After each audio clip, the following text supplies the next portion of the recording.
ಒಂದ್ಸಲ ಒಂದೂರಲ್ಲಿ ಒಬ್ಬ ರಾಜ ಇರ್ತಾನೆ. ಆ ರಾಜನಿಗೆ ಅವನ ಮಂತ್ರಿ ಕಂಡ್ರೆ ತುಂಬಾ ಪ್ರೀತಿ ಮತ್ತು ವಿಶ್ವಾಸ. ಸೊ ತಾನೇನೇ ತಿನ್ಬೇಕಂದ್ರೂ ಕೂಡ ಮೊದಲು ಆ ಮಂತ್ರಿಗೆ ತಿನ್ನಿಸಿ ನಂತರ ತಾನು ತಿಂತಾ ಇರ್ತಾನೆ. ಸೊ ಮಂತ್ರಿ ಕೂಡ ಅಷ್ಟೇ ಆ ರಾಜನ ಕಂಡ್ರೆ ತುಂಬಾ ಪ್ರೀತಿ ಮತ್ತು ವಿಶ್ವಾಸ. ಇಬ್ರು ಸೇರಿ ಏನ್ ಮಾಡ್ತಾರೆ, ಒಂದಿನ ಕಾಡಿಗೆ ಬೇಟೆಗೆ ಅಂತ ಹೋಗ್ಬಿಟ್ಟಿರ್ತಾರೆ, ಅಲ್ಲಿ ಕಳೆದೋಗ್ಬಿಡ್ತಾರೆ.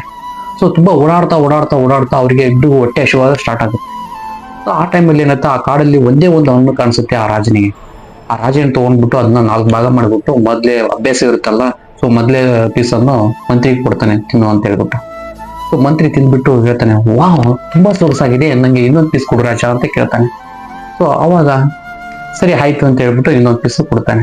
ಸೊ ಮಂತ್ರಿ ಅದನ್ನ ತಿಂದ್ಬಿಟ್ಟು, ಇಲ್ಲ ರಾಜ ನಂಗೆ ತುಂಬಾ ಹಸಿವಾಗ್ಬಿಟ್ಟಿದೆ, ನನಗೆ ಇನ್ನೊಂದು ಪೀಸ್ ಬೇಕು ಅಂತ ಕೇಳ್ತಾನೆ. ರಾಜ ಮಂತ್ರಿ ಈ ತರ ಮಾಡೋನಲ್ಲ ಅಂತ ಹೇಳ್ಬಿಟ್ಟು ಅನ್ಸುತ್ತೆ. ಸರಿ ಆಯ್ತು ಅಂತ ಹೇಳ್ಬಿಟ್ಟು ಇನ್ನೊಂದು ಪೀಸ್ ಕೊಡ್ತಾನೆ.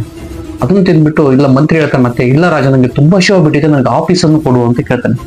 ರಾಜನಿಗೆ ಒಂಥರ ಆಶ್ಚರ್ಯ ಆಗುತ್ತೆ, ಇದೆಂತ ಸ್ವಾರ್ಥ, ಇಲ್ಲ ನನಗ್ ಬೇಕಂತ ಹೇಳ್ಬಿಟ್ಟು ಬಾಯಲ್ಲಿ ಹಾಕೊಂಡ್ಬಿಡ್ತಾನೆ. ಅದನ್ನ ಹಾಕೊಂಡ ತಕ್ಷಣ ತುಂಬಾ ಬೇಜಾರಾಗುತ್ತೆ, ತುಂಬಾ ಕಹಿಯಾಗಿರುತ್ತೆ, ತುಂಬಾ ವಿಷಕರ ಆಗಿರುತ್ತೆ. ಅದನ್ನ ಉಗುಳ್ಬಿಟ್ಟು ಮಂತ್ರಿ ಕೇಳ್ತಾನೆ, ಯಾಕೆ ಹೀಗೆ ಮಾಡಿದೆ ಅಂತ ಹೇಳ್ತಾನೆ.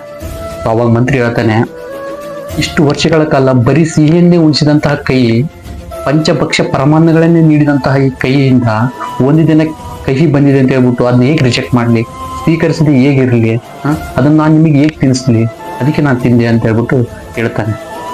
ಸೊ ನಮ್ಮ ಜೀವನದಲ್ಲಿ ಕೂಡ ಅಷ್ಟೇ, ದೇವರು ಎಷ್ಟೆಲ್ಲ ಕೊಟ್ಬಿಟ್ಟಿರ್ತಾನೆ, ಕೇಳದೆ ಇರೋದನ್ನೆಲ್ಲ ಕೊಟ್ಬಿಟ್ಟಿರ್ತಾನೆ.